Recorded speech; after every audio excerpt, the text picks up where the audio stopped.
welcome everyone to this novelty incubate startup talk.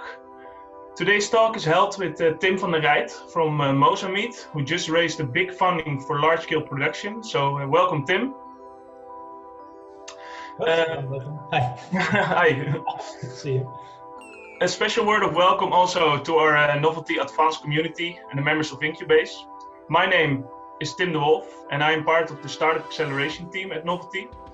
And we organize these talks with some of the greatest startup founders, so you can ask all your startup-related questions. We obviously cannot organize these talks alone, so a big thank you to Joe Lauver and the Alumni Office for fixing these guests. Before I give it over to our Gandalf of entrepreneurship, Peter Langela, who will guide you through all these questions you have. Thanks for that, Peter. If you are a guest at this talk, and if you're interested in innovative entrepreneurship, but have no idea how to start or get the right support, I challenge you to go to novelty.com/start, where we can help you by, for example, our Start Bootcamp or our Start program. At the end of this talk, I'll come back to wrap things up and announce the next talks. And for now, if someone has a question, you can ask it in the chat, and then Peter can give you your turn.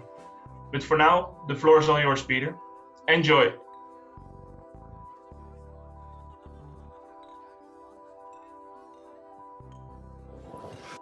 Okay, thank you, Tim, and the other Tim de Rijdt, of course. Welcome in this startup talk. Exciting to talk to you since we know each other already for some time here in Enschede.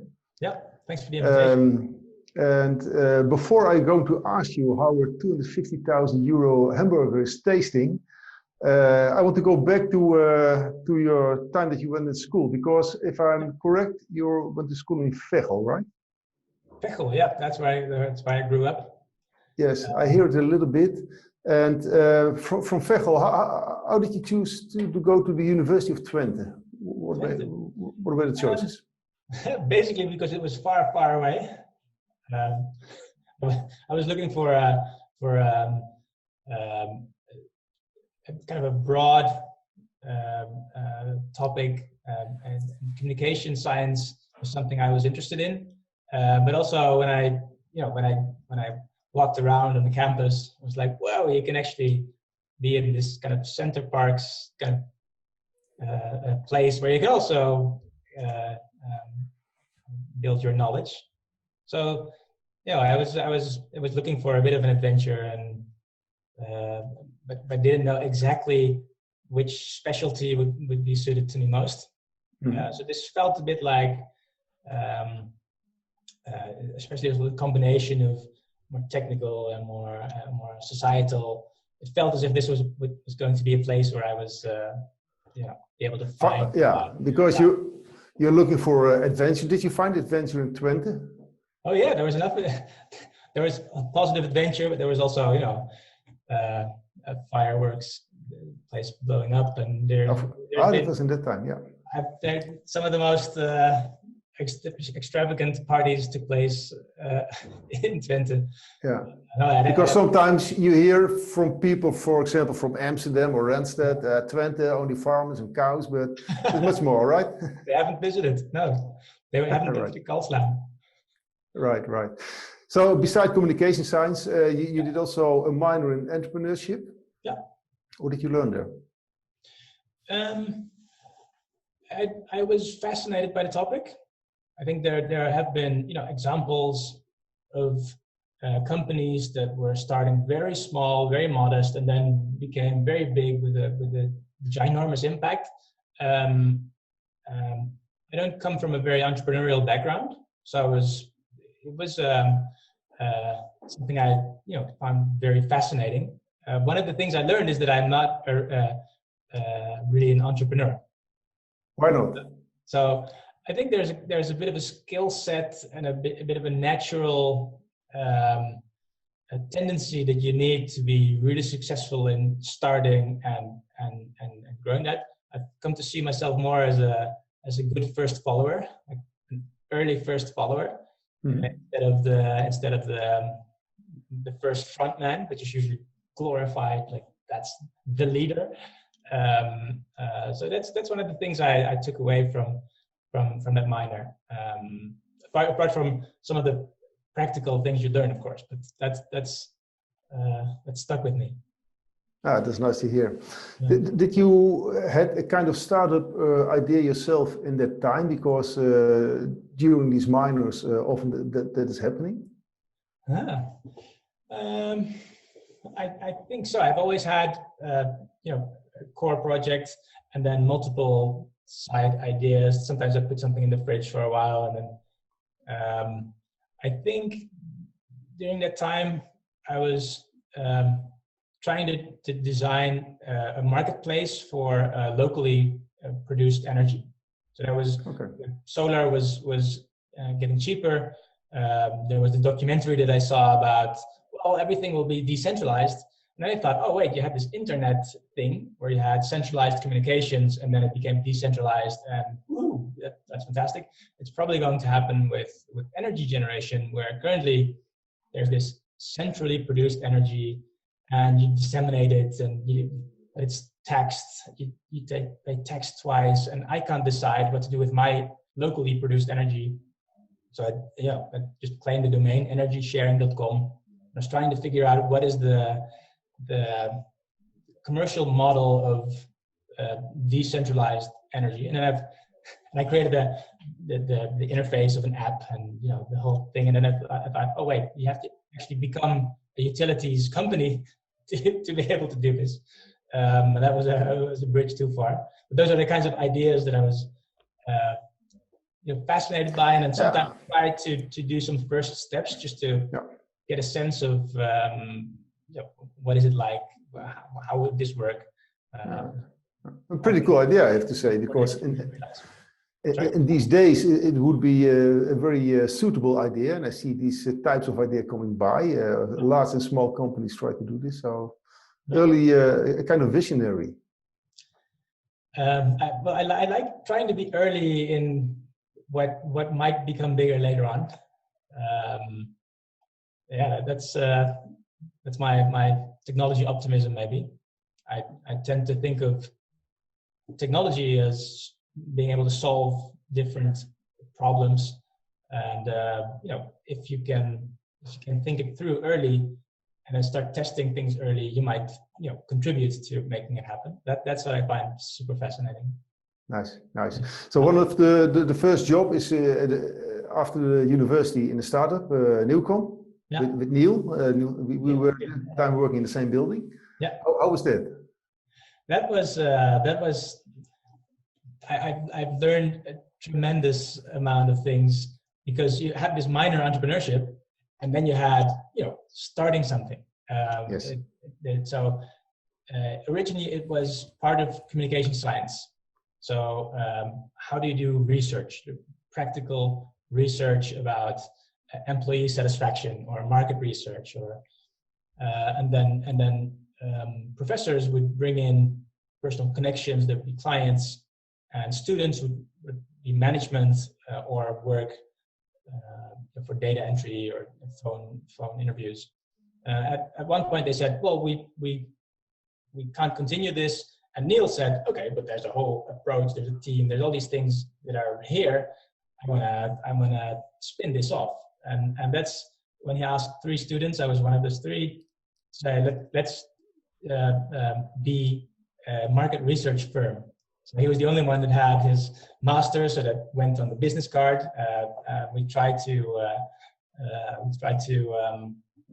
bluff our way a bit into being a reputable company, because market research was basically an industry with a bit more scientific and a bit more. There was a lot of paper research or phone research, pretty long trajectories, and within Newcom we developed an online system so we could compete with those. So that was kind of an exciting new way to approach it, and it was very commercial. And that's also something you don't get taught. It's a kind of an attitude. But if we do something for the university, you could just say, well, this is a product that we have. Let's call all the universities. Or if you do something with Enschede, you could go and call all municipalities in the country and say, this is something we could do. Would you be interested? And that was a fascinating time, just to grow from 4 people to, I think we were at 25 FTE and a team of about 50 students when I left. Yeah. We opened an office in Amsterdam. So it was a young team, an ambitious team. It was growing. It was it was an exciting time. I've learned a lot, not just on how do you create a service that people want and how do you sell that, and how does that, not just the content of it, but also things like how do you manage your work-life balance? Because I was studying for 50% of my time, working there 50% of my time, and both required more than 50% of my time. So what did you learn how to manage that? What is something you can share? Well, Neil taught me a lot about that, especially when I tend to get excited about a million things at the same time. And at one point there was a project where he said, this is the most important project that we do now. Like, why isn't this part finished like we discussed it would be? And I go, yeah, well, there's all these things that also need to have, they're all important, right? And he said, well, if this is the most important thing, let's go through the list. And this thing, I'll call the client now that we need to move it a bit. This is something we actually don't need to spend time on. This, so he kind of helped me prioritize and show me that people don't die in our industry when you do something differently. We're not doctors.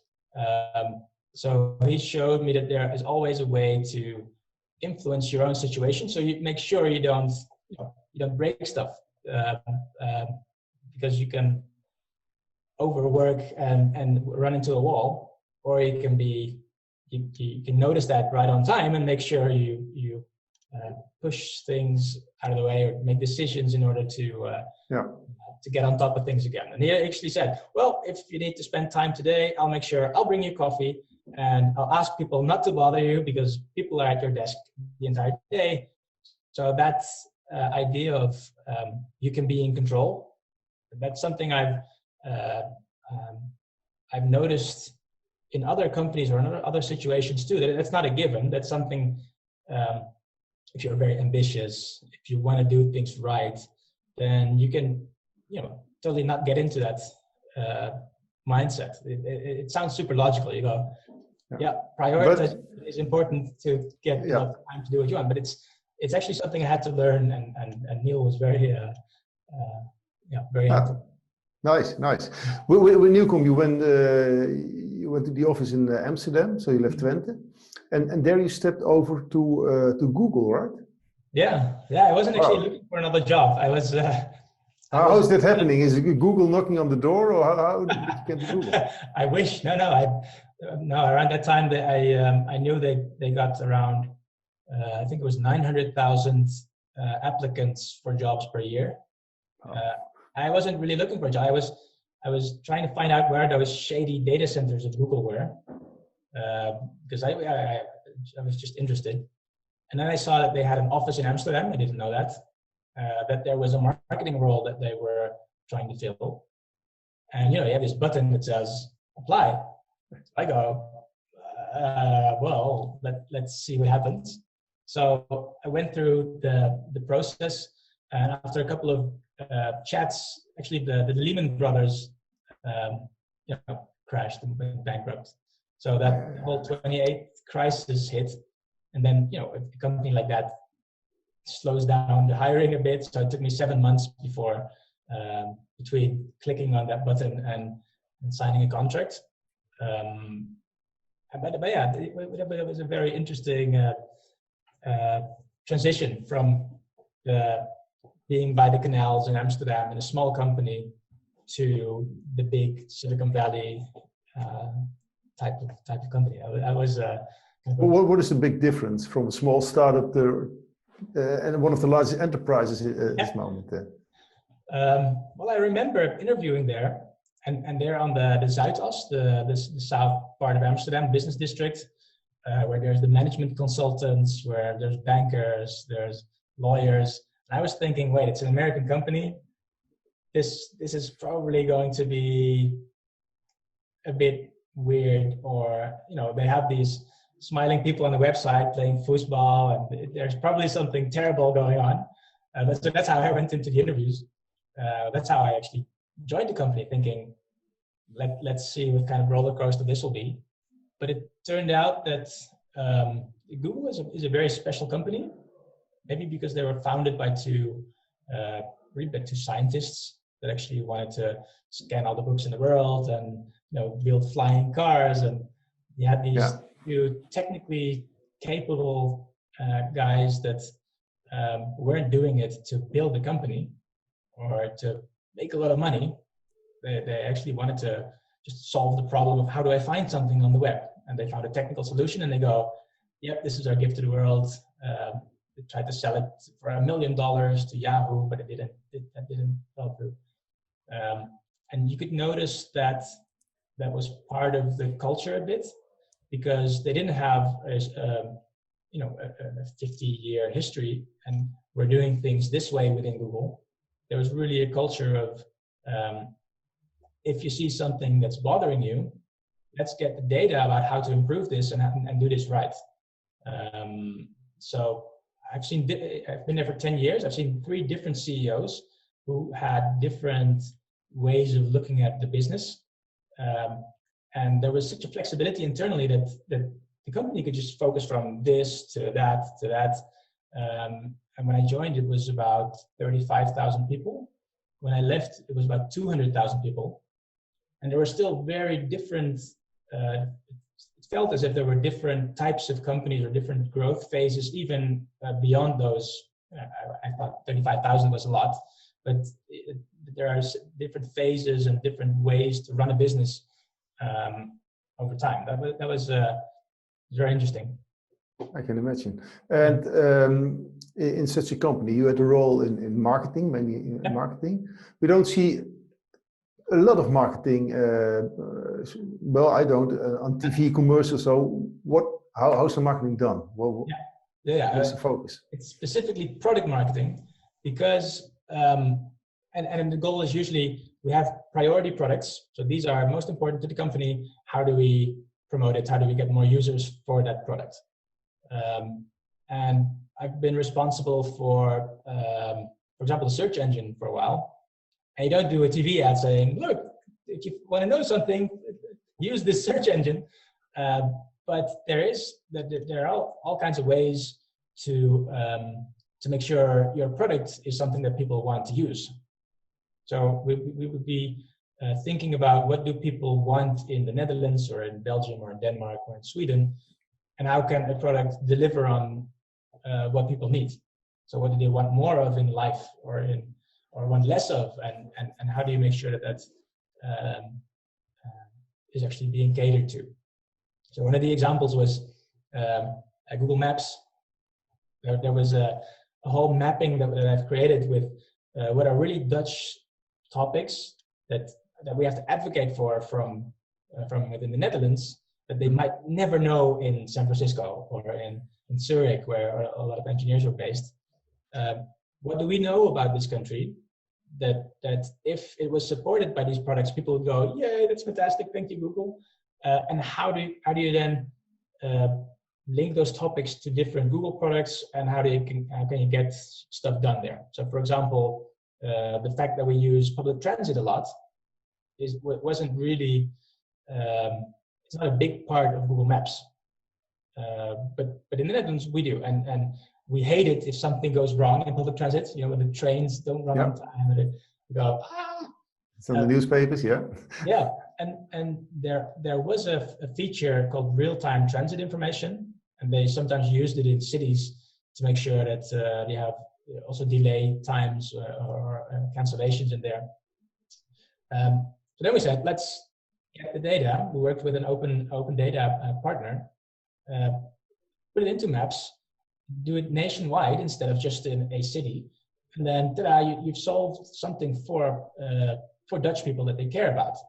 And then some people were thinking, well, it's a tiny change. It's like there's a red number next to the timetables that are already there. Is this really going to make a difference? But then you notice that once you do a bit of campaigning, and you show, for example, when it rains, you show a banner saying, is everything still running on time? You can check it now on Google Maps.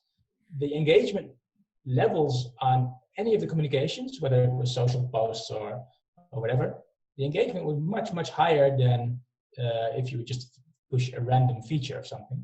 Yeah. So that's how I saw my role mostly. But okay, did you get the freedom from headquarters? I don't know if it works that way in Google. You are a small company somewhere in Europe, and you decide to do something in the Google Maps. Yes, yeah. Empowerment of people is super important to be an innovative company. Because if you say, oh, there's a guy at the top and he thinks of everything and then pushes the plan to people and they have to deliver on that plan, then you're guaranteed to be failing, especially in a dynamic business like Google is in. So people were encouraged to go and try do stuff that they think were necessary, just not purely random things. It has to be beneficial to the company. You have to have a chat with your manager saying, can I actually spend time on this? And then, that was encouraged. And also if it then fails, then good, share that. There was an award called the Courageous Penguin of people that tried stuff and it failed miserably. And then if you submit it and share it with people, that you would celebrate that. That's pretty cool. Yeah. And it's even more pronounced within the most innovative parts of Google, like Google X, where they come up with all kinds of things, where the self-driving car was invented and where Google Brain originated. They celebrate killing projects. If you can actually say, this idea, I've tried all different ways to see if it will work or not, and I've proven that this is a bad idea, people go, yay, thanks, that's very valuable. Is that a typical American mindset and opposite to European company thinking? I don't know. Maybe we're in awe of all the American style of growing businesses. I tend to more and more appreciate the European way of doing things. I think it might be American to then really celebrate it in a different way. Mm-hmm. But, making sure you learn from failure, I don't know. That's not super American. Okay. But yet you're very enthusiastic still about Google. Yes. I see that. But you made the step to another company, to Mosa Meat, to a company that made a hamburger of €250,000 because that came big in the news. And what is the company about? Maybe it's interesting to talk about how did I even think about that, because making a switch from web technology to food, I would never have thought that I would end up here. But you did it, yeah. Yeah, but there was at Google you're encouraged to write personal development plans every now and then, and you discuss them with your manager. And in those plans, you say, this is where I want to grow, and how can you help me do that? And they encourage you to look at business goals and your personal goals. So, for example, if you're a young parent, is it then smart to also go for a promotion? Maybe you need to balance the two. So they really want you to be thinking about the full picture and not just hit your target and that's your life. Nice. Yeah. Leave the office. So I was, creating those plans is something you kind of always want to do, but you kind of procrastinate a bit on it. And then at one point I thought, okay, I'm going to write the best personal development plan ever. So I'm going to do this properly now. I'm taking the time. How do I want to develop myself? And I landed on this Japanese concept called Ikigai. Not sure if you know that. It's this Venn diagram that you're in the best situation for a long, happy, prosperous, and healthy life if you do what you love, what you're good at, what you can get paid for, and what the world needs. If these overlap and you're in this middle thing called Ikigai, then you're off. Wow, then you're fantastic. Yeah, super happy. So I read about it, and then I thought, I'm writing a PDP, a personal development plan. Let's fill it in. What do I love? And I just took the time to think about all those different parts. What am I good at? All these corporate trainings. What are your skills and stuff like that? And what can I get paid for? Also easy. And then on what the world needs, I found out that I had all these big topics that I wasn't really spending a lot of time on. So I thought, okay, I have to move a bit more to that side. So I tweaked my day-to-day job a bit. So I was responsible for launching the Google Assistant. So I thought, yeah, if we sell smart speakers to young techie families with enough money to spend, what does the world need? And then started a project with people to make sure elderly can also use these speakers, because if you fall and you can call your son, or set reminders for something, that's way more valuable for seniors than for these young techie families that just want a new gadget. So I tried to wiggle my way to in my day-to-day job to that what the world needs. But I also saw some Silicon Valley brouhaha in 2017 of startups wanting to disrupt the $1 trillion meat market by cultivating meat instead of growing and slaughtering an animal. I thought, wait, but that was a Dutch guy that actually presented this first burger in 2013. So that's when I just reached out, and I thought it would be just a side project, like I've had multiple. Reached out, say, I want to help you, no strings attached. Can I just make myself useful to anything you want to do? Because Sergey Brin was actually funded so Sergey Brin is the co-founder of Google. He funded that first hamburger. Okay. He really believed that this is something important and go make a proof of concept. So there were a couple of touch points where I thought, this might be a good fit. I also eat meat and I love hamburgers, and I also have this mental friction where I go, I know there's a couple of things wrong with eating meat, but I love my burger. So that's why I reached out and just said, can I help? So I started fixing the email of the founders. I started making sure they get a website, and over time I started doing more things. And in 2019, so I supported them from the train and in my evenings for a year and a half. 2019, we raised a Series A funding round. There was room for me to actually join and leave this cushioned Google job for Mosa Meat. It took a while, so it took me months to go from Newcom to Google, and it took me even more time to go from Google to Mosa Meat. I can imagine, yeah. And your role there is a chief business officer, I read. Yes. What is the chief business officer doing? So overall, I see myself as responsible for the integrated commercial success of the company. Okay. So where you start with technical founders or people that are thinking about the product, I wanted to make sure that we think about the market or what people want. Actually, what I was doing at Google, what do people appreciate in eating meat, and how do restaurants think about this, or how would meat processors start adopting this new technology?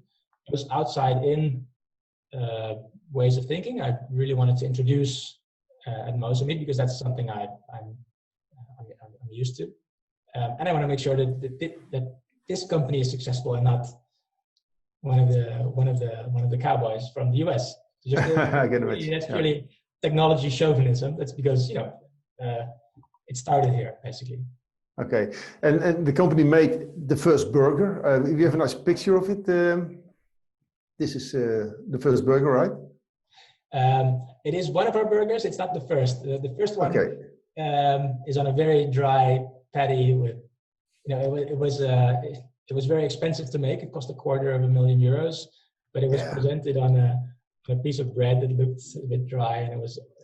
How does that taste? Did you taste it yourself?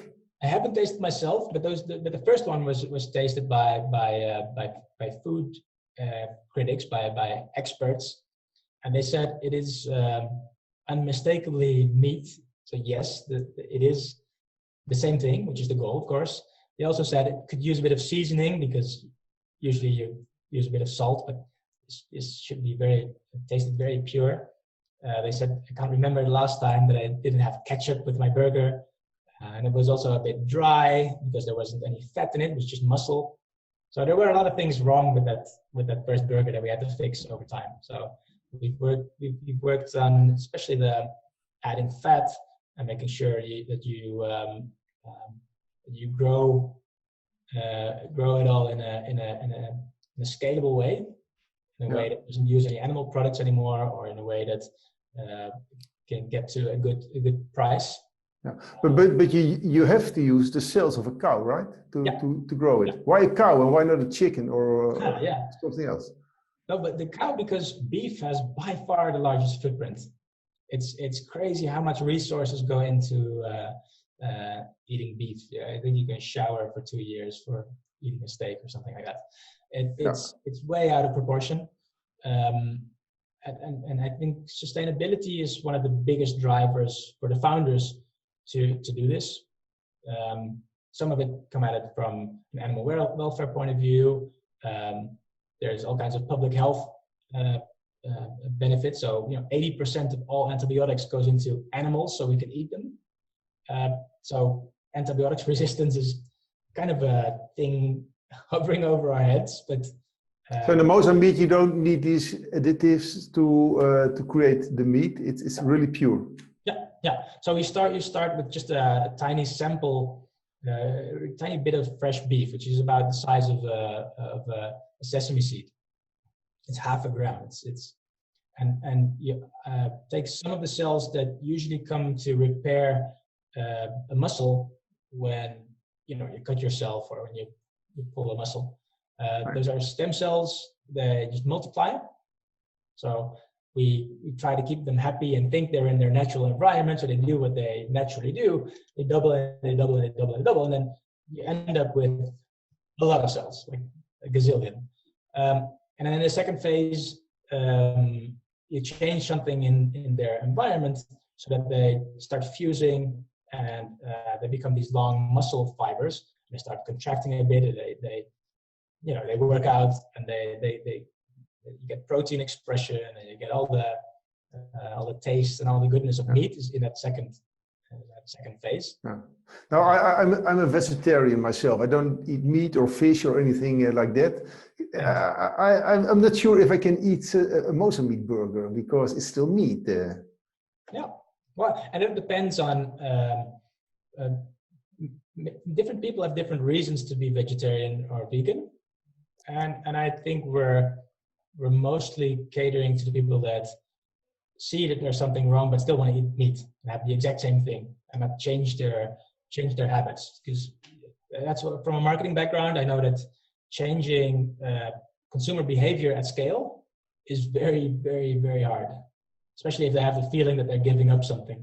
Gaining something has an emotional positive response, but losing something has a way stronger negative impact. So losing taste, if it's more expensive, if you're not sure if it's safe or not, then that's a hurdle.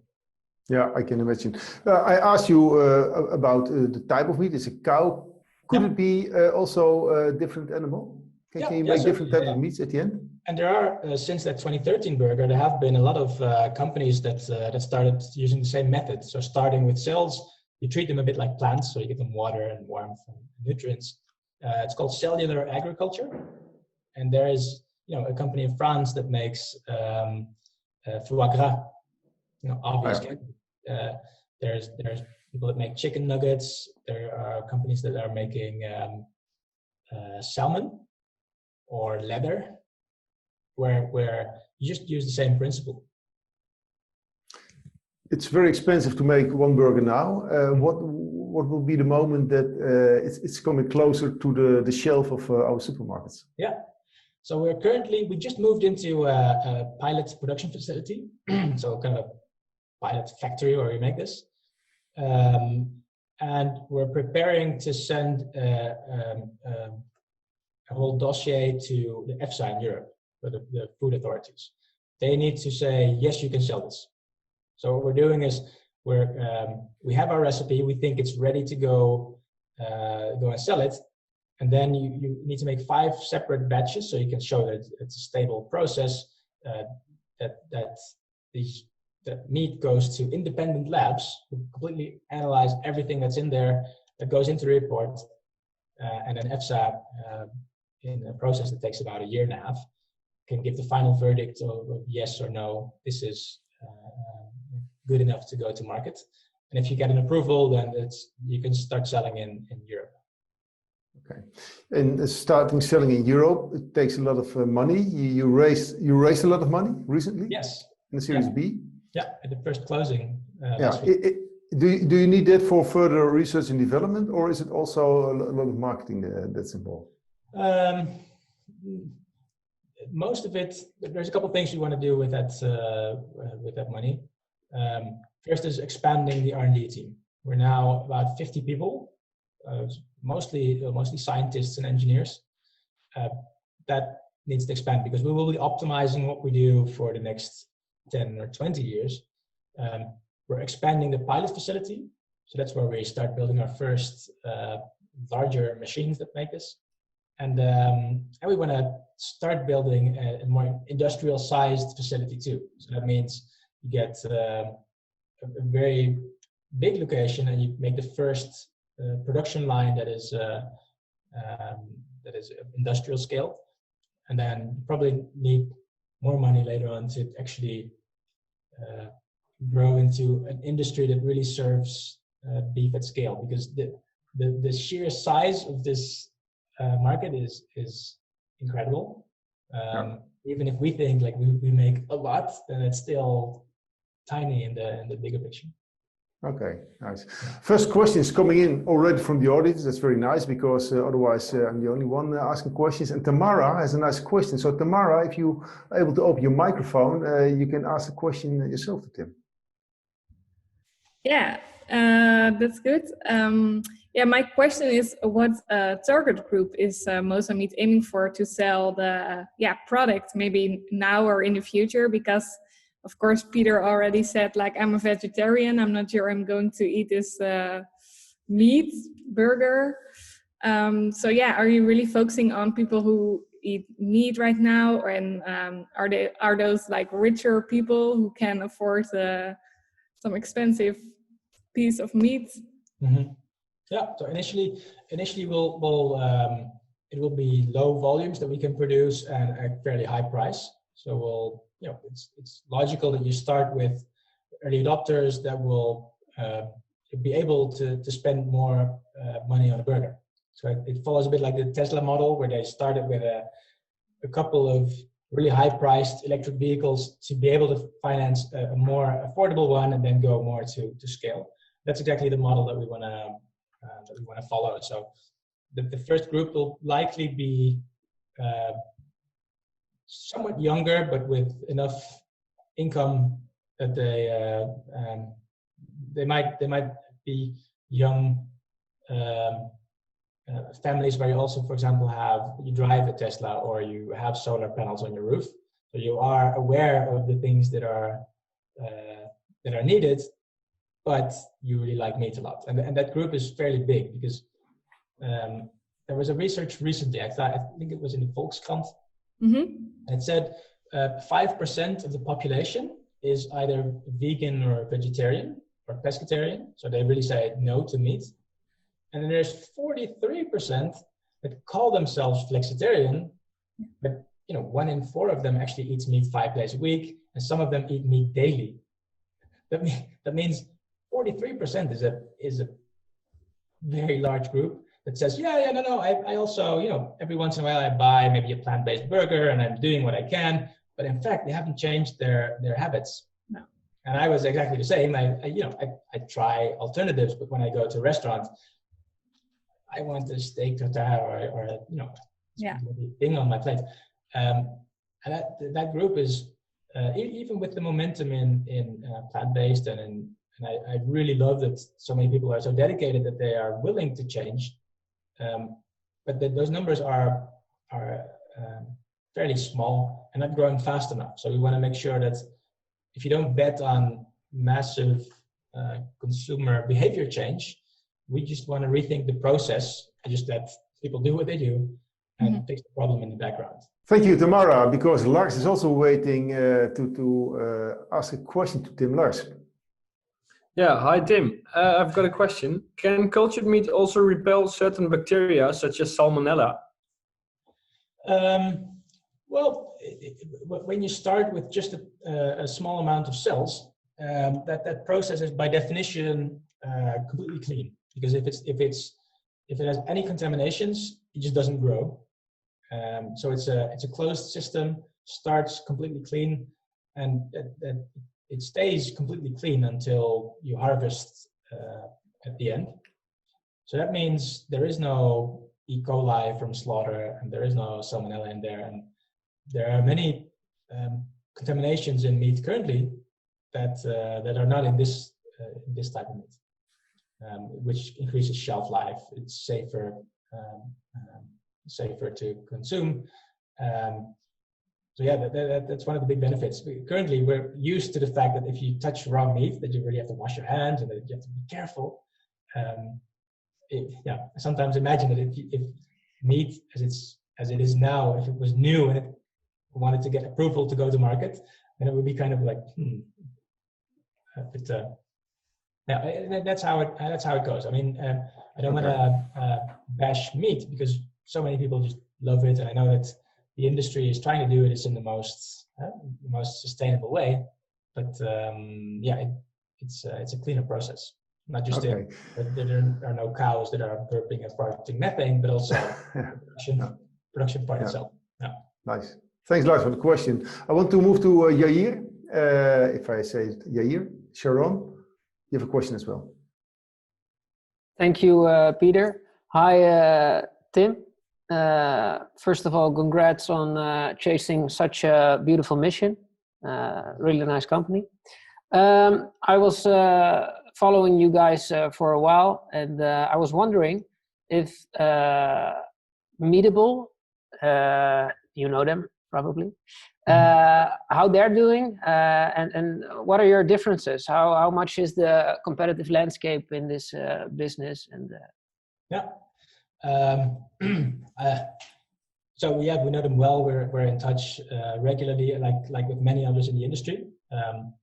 Mark is still this connecting person. It's a scientific community, so people know each other well and we share. I'm not sure I can talk to where they are now because as businesses you have to be responsible in what you share externally. I know that one of the founders actually worked with Mark in the lab for a while, working on the burger in 2013. And I think their approach is slightly different in how they treat the cells and what type of cells they select in order to grow faster or longer or in more forgiving environments. But I think it's always fascinating to see different companies that are coming at it from different directions. But I don't think I can give an update on where they are exactly now because that's a part. You guys are in some way pioneering the same thing. You guys are like the Tesla for the meat industry. Yeah. So at this point you're collaborating, but at one point you'll be competitors when. Yeah. Oh, and we're not. So we have good communications, but we don't have any collaborative projects. And I think if you talk about different approaches as companies, so their whole their approach is that with only one cell you can start producing meat, in an unlimited way. We always go back to fresh beef, having a sample from either a live cow or from a very fresh piece of steak, because we don't change anything in the cells. We just take something from a healthy animal and then let that grow, and then you run into the limit of life, basically. and that's what some companies do in a different way. But Okay. if and how, for example, modifying cells is something a company would go to market with, I don't know. Okay, Right. Thank you. Thanks for nice questions. What was the meat that you produce? Some moment alive? With that, Was it alive? On some moment, the meat you grow meat, so it is not living meat, right? It's while it grows, growing like cells doubling is a biological process. It's yes, then it's alive, like in a cow. right. The moment it's harvested, it's not anymore. And we go through a lot of length to make sure they don't die like in 3 hours. But that's a biological process, like you use living yeast to make food products like beer, cheese. Exactly. Yeah. I still need to think about this. But in between, we go to Ishan. Ishan has a whole series of questions. So Ishan, choose your most important question. Okay, great. So I'm considering the future of this industry in terms of how will this affect the current agriculture and how that's being carried around. Because I'm imagining a lot of farmers or at least animal agriculturalists who will be quite upset with such a technology. Would they feel that this is taking their jobs away? And how will you work around this? Yeah, I wouldn't assume that too quickly. It might be something you think is true, but we will not. Our goal and the reality will probably not be that there will be less farmers because of us in the next 5 years. So we're not taking jobs. But there are many farmers that actually there's broad consensus that growth of meat consumption can't be met with the current production methods. So many farmers actually are kind of open to this. We're working with farmers to get samples of cells. There was a study recently that said that eating cultured meat, that adoption was higher amongst people that are working in the meat industry or have an agricultural role, and because they know it intimately. So I think it's adoption or not is more along the lines of to what extent are you open to new things, rather than if you think your personal job is threatened by this. So we see, for example, there's even people that are vegan that say, "Oh, but you still need to poke a cow in the butt, and that's a no-go," even with the larger scale implications.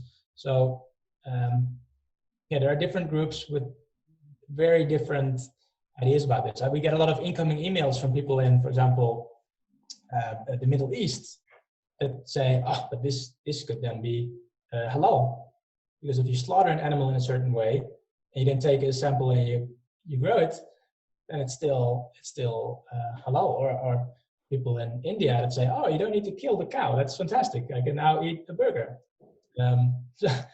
So that's meat is such a fascinating topic, and some people never like the idea of what we do. Tim, Michaelis has an interesting question related to that, so I wanted to give him the opportunity to ask it. Michaelis. Thank you, Ishan. Okay, so my question is as follows. Does the meat growing technology of Mosa Meat still require a supply of cell mediums obtained from living animals, or are you using artificially produced ones? Yeah, good question. The answer is no. We don't require any animal components anymore after the first cells of a cow. So all the ingredients, all the food that you give to the cells are all either plant-based or recombinantly made, so that it doesn't require any animal components anymore. It probably refers to blood serum that was used in the medical field of tissue engineering. That was one of the things wrong with that first burger. Of course, that will never be something that we can use to scale up. So now we've moved away from that. So there's about 170 different components that go into the nutrients and the stuff that the cells need, and no animal components anymore. Okay, thanks. That's nice to hear. Okay, thank you for the question. And I want to switch back to Ishan because you had a whole series of questions. What is your next exciting question? Yeah, so I'm also quite interested in, I think you were about to touch on this. It was the public's perception of this technology. I can imagine, along with certain fears with GMOs that we've seen in the past, will people fear trying or eating such lab-grown products due to prior beliefs of it being like unnatural, or how would you navigate through kind of reassuring the public? Yeah, good question. Yeah, good question. There is there are two answers to that. I think the question of how do you get people to eat this, I think is not the right way to look at it. Like, how do you get this to the people that are excited about this first? Because we will not make so much that we go, you need to eat this, and with the first people that eat it and like it, then things start to normalize a bit. Because the second route of answering this question is what is natural or not. There's a great podcast called the Pessimist's Archive. You need to check that out. It talks about when have people fiercely rejected new technologies and why did they do that. So, for example, a long time ago, ice was something you just picked out of fresh water somewhere and then stored it somewhere until somebody made mechanical ice, which was then unnatural and it was bad. And then you had refrigerators, and then people didn't use ice anymore to cool stuff, but it was a refrigerator that was also unnatural. And you can see that if a new technology is successful, it actually helps people, things become natural. Like the alphabet was a technology sometimes, or agriculture was a technology, and now it's the natural way to make it. It's a bit of a scale. So if it's very new, then yes, people might say it's unnatural, but yeah, it's probably something that shifts over time. Okay. Thank you, Ishan, for questions. Interesting. There's a lot of questions about, of course, the product, but also we want to go back a little bit to the business. And Joe Laufer, you have an interesting question to Tim. Yeah. Hey, Tim. Whoa, what a journey. That is such a cool story. And to think that it started from the campus. And, we have quite a lot of Twente alumni that are Googlers like you. And when they always talk about the culture, they're really excited and inspired. And I'm wondering, what Google DNA would you like to see at Mosa? How are you creating a corporate culture there? Since, hey, you're part of the process of founding a new company that might be Google in 10 years. Yeah. Great question. Let me first switch my. I have to plug in a charger, which might be disrupting my connection for a sec. But hold on.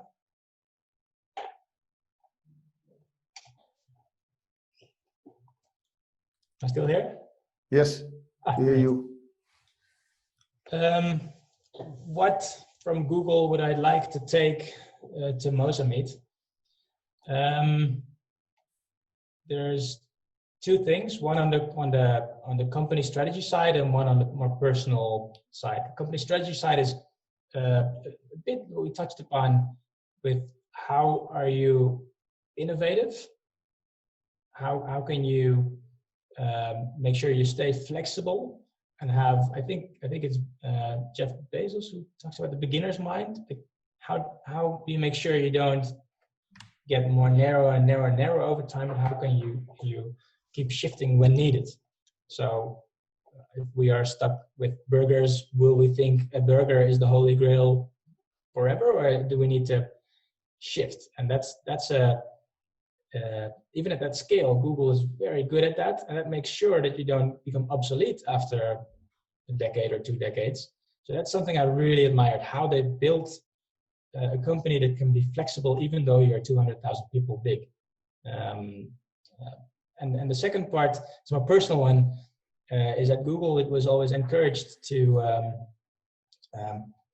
to be yourself, which sounds a bit like a cliche. There was this T-shirts with "Bring your whole self to work," and it sounds very American, but I noticed that if you learn more about who you are and what you are passionate about, if you can express yourself the way you are, then you're also a better employee for the company, because you move to a place where you're exactly where you need to be, and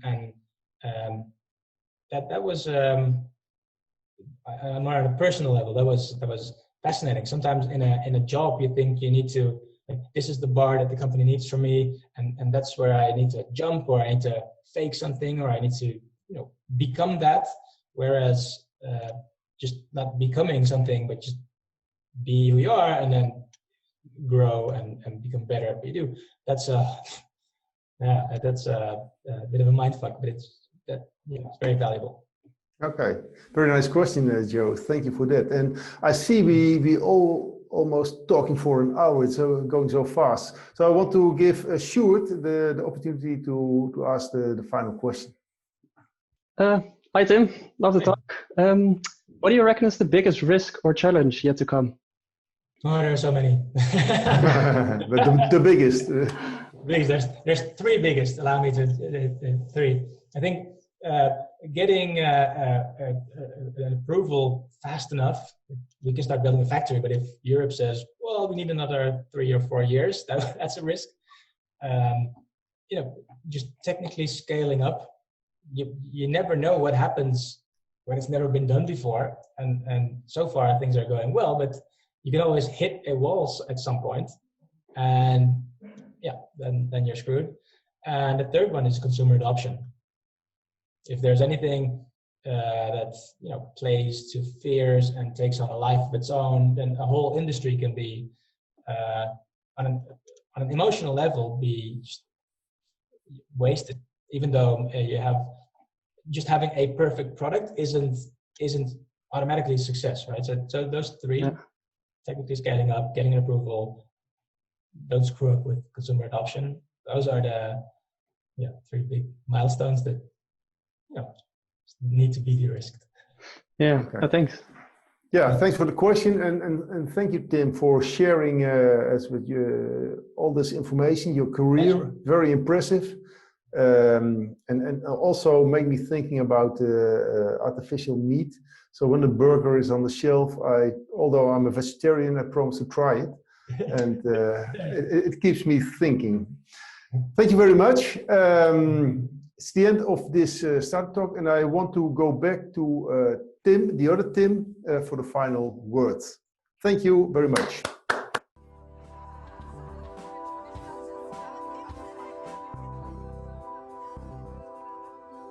Well, thanks, Tim, other Tim. It was really inspiring to me. I personally really liked your story about how you gradually left the safe Google cushion, as you mentioned, and then for the less certain job, maybe that was maybe better for the world. So I want to really, thank you. Thanks. It was a pleasure. I always like talking about what I do, and I'm hoping many of you are currently exploring things where you feel you can make an impact, and are learning what is needed to actually deliver on that. People with new ideas and realizing them, make the world go around. So keep it. Good final words, I think. Also, thank you, Peter, for hosting us again. And if you all at home, if you thought that this was the last talk, no. Joe fixed some great, inspiring guests for the weeks to come. I can announce a few already. They're also in the screen. Next week we have Rick Stamhuis from Gyro V. The week after we have Sharam Sharif, if I pronounce it correctly, from Linda Care. And in 3 weeks we have Anke Huiskes from Aletta Angels. There's a link in the chat that will be shared in the chat in a while. That is novelty.com/events. So go there for some more information. And to everyone, a big thank you for joining us. If you're interested in entrepreneurship, go to novelty.com/start. And we hope to see you again at one of the next startup talks. Thank you.